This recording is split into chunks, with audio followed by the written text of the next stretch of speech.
Marc Eisenberg, bonjour, Boker Tov. Boker Tov, bonjour. Merci d'être avec nous ce matin. Nous allons terminer ensemble cette semaine d'actualité, on va dire, avec une semaine qui a été marquée par la fête de Pessah et par peut-être un espoir de sortie de crise. Et je voudrais justement que l'on revienne sur les déclarations récentes des leaders israéliens et français. On a beaucoup parlé en France du discours d'Emmanuel Macron de lundi soir. On a vu quasiment le même soir Binyamin Netanyahou faire un discours un de plus, on va dire, à la population israélienne. Et je voudrais qu'on essaye de faire une comparaison. Alors, je ne sais pas si ça sera une comparaison, on va dire, tout à fait méthodique, mais essayer de comprendre, de voir un peu comment ces leaders, et chacun dans sa manière, eh bien, présentent la crise et présentent même cette tentative de sortie de crise. Quel est votre, en comparant les deux, c'est vrai que Binyamin Netanyahou s'exprime plus régulièrement, donc moins solennellement que l'a fait Emmanuel Macron lundi soir, mais il y a toujours des comparaisons. On l'a vu à plusieurs reprises. Il y a eu des mesures qui ressemblaient en France et en Israël, mais la manière dont les deux leaders les ont fait passer, les ont annoncés, est différente. Je crois que cette réflexion est intéressante pour nous permettre de comprendre les différences entre la France et Israël, non seulement au sujet du corona, mais également de la vie politique aujourd'hui. D'un côté, nous avons Bibi Netanyahou, qui dirige le pays depuis près de 11 ans, qui est aujourd'hui en campagne électorale, puisque le gouvernement n'est pas encore formé et qu'il y a encore un risque majeur de retour vers un quatrième tour d'élection. De l'autre côté, nous avons Emmanuel Macron, qui est un jeune président et qui est au milieu de son mandat. Donc, ils sont dans une situation tout à fait différente et le rôle du président en France est un peu différent de celui de Benjamin Netanyahou, puisque Macron est un président, mais un président qui agit dans le quotidien, mais il a sous ses ordres dans sa direction un Premier ministre qui est chargé de l'indépendance, alors que le rôle du président Rivlin est beaucoup plus protocolaire et que Benjamin Netanyahou incarne à la fois celui qui décide l'axe et la stratégie politique et c'est lui qui met en place cette politique. Donc vous voyez deux rôles assez différents de l'un et de l'autre. D'ailleurs, la proximité que les Israéliens ont vis-à-vis de Netanyahou, puisque tout le monde l'appelle Bibi, qui imaginerait en France appeler Macron Manu. Oui. Et Emmanuel Macron, c'est Monsieur le Président Macron, parce qu'il faut qu'il y ait une certaine distance. Donc la première chose, vous l'avez dit, qui frappe, c'est que quand Macron parle, c'est de façon plus théâtralisée que Bibi qui parle de manière directe, rapide, avec son charisme, généralement sans aucune note, alors qu'on devine qu'une partie des interventions de Macron sont préparées et parfois même pour certaines phrases, chaque mot est pesé à l'avance. Alors, il y a aussi, on va dire, la manière de faire passer une mesure. On parle de mesures extrêmement graves, extrêmement importantes, qui confinent la population, maintiennent le confinement. Mais on a l'impression, et dites-moi si je me trompe, en tout cas c'est un sentiment personnel, que Emmanuel Macron, lors de son dernier discours, s'est montré, on va dire, très, très humain. Alors que Binyamin Netanyahou est, on va dire, plus paternaliste, qu'il donne des directives comme le père de la nation à l'ensemble des citoyens israéliens. Faites comme ci, ne faites pas comme ça. Nous allons sortir de la crise, certes, mais attention, il est beaucoup plus, on va dire, mécanique, Netanyahou, que Macron, qui s'est avéré être, apparemment, en tout cas dans son dernier discours, plus humain, on va dire, au moins dans la manière de présenter les choses et même dans son expression d'humilité, une forme d'humilité. Le terme d'humilité qui était très présent dans le discours de Macron est totalement absent dans les interventions de Netanyahou, par exemple.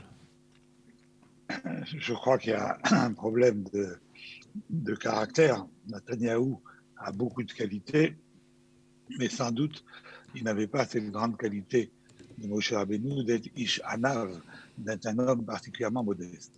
Alors, la grande différence également de posture qui peut expliquer tout ça, c'est que Bibi vient à la télé pour annoncer des très bonnes nouvelles aux Israéliens.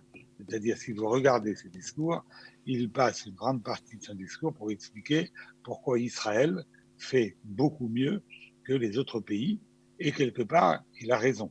Donc, on vous annonce, oui, il faut faire des efforts, mais regardez comment le gouvernement travaille bien, comment on avance dans la bonne direction, alors que Macron est à la tête d'un des pays qui est le plus en difficulté avec le corona, qui a le plus de morts par million d'habitants, dont l'hôpital a failli être submergé par la première crise du corona. Donc la position est différente. Alors oui, vous avez raison.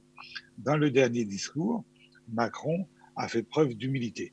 D'ailleurs, quand on a posé par sondage des questions aux Français, la question sur laquelle la réponse oui a été la plus massive a été la question est-ce que vous êtes d'accord ou pas que Macron a reconnu certaines erreurs et dysfonctionnements?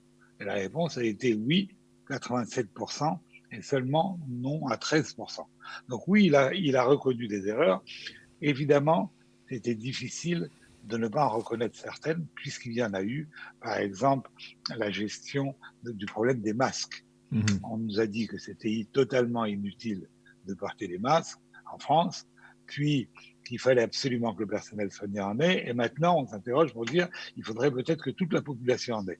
Donc les gens ne comprennent pas ces atermoiements, même si on peut, nous, deviner que lorsque la première phrase a été prononcée avec l'OMS, on n'a pas besoin de masque pour tout le monde, une des raisons, c'est qu'il n'y avait pas de masque pour tout le monde. Et que si on avait dû dire « vous devez tous porter un masque », on aurait complètement affolé la population. Donc Macron, par nécessité, vient et fait preuve de plus d'humilité, effectivement, que Bibi, également pour répondre à un reproche très fort contre Macron qu'ont fait un certain nombre de Français, c'était celui de l'arrogance. Macron a été élu à la surprise générale et nous avons un jeune président, âgé à peine de 38 ans, qui est quelqu'un de très brillant. Alors quand on parle de style, et j'ai parlé du charisme de Netanyahou, il faut savoir quand même que Macron, à l'oral, a fait par exemple pendant la crise des Gilets jaunes des interventions devant des publics, devant 200 ou 500 personnes, pendant 7 heures d'affilée en répondant à toutes les questions et sans notes. Donc c'est quelqu'un de brillant, mais quelque part en crise sociale, sa jeunesse, donc qui veut dire jeunesse, veut dire un peu manque d'expérience, et ce qui a été pris comme de l'arrogance parce que monsieur je sais tout, c'est retourné contre lui. Donc c'est aussi la raison pour laquelle il est obligé de faire preuve d'humilité, ce que ne fait pas Benjamin Netanyahou. Vous seriez attendu un peu plus aussi de la part de Netanyahou d'humilité, de ce rôle d'un leader d'une nation, on va dire d'une nation juive dans laquelle eh bien, elle est confrontée à une difficulté. Eh bien, elle reconnaît que finalement, tout n'est pas entre nos mains, même si effectivement, Benjamin Netanyahou, dans certaines de ses interventions, on se souvient par exemple qu'une des journalistes a dit à Benjamin Netanyahou, vous êtes Bezrat Hashem, et il a dit non, la journaliste a dit non, pas Bezrat Hashem, Bezrat l'Institut Weizmann, avec l'aide de l'Institut Weizmann, et Netanyahou a dit l'Institut Weizmann, c'est aussi Bezrat Hashem. Donc il y a une perception aussi de Netanyahou de cette dimension. Oui, bien sûr, il y a quand même une perception de cette dimension, et il invoque très fréquemment la notion sous-jacente d'un peuple juif qui est dans l'histoire de Dieu. Oui. Donc, même s'il ne prononce pas exactement ces mots de cette façon-là, il rend hommage aux rabbins qui nous ont quittés, il parle de cette situation particulière du peuple juif. Mais je crois aussi que la différence entre la France et Israël est un pays en guerre, un pays qui a l'habitude des crises, un pays qui obéit, un peu mieux qu'en France, et un pays qui a la culture du chef. Pensons aux grands dirigeants qui ont été Ben Gurion, Rabin, Menachem Begin. Donc cette culture du chef, Israël aime bien s'en remettre à un chef.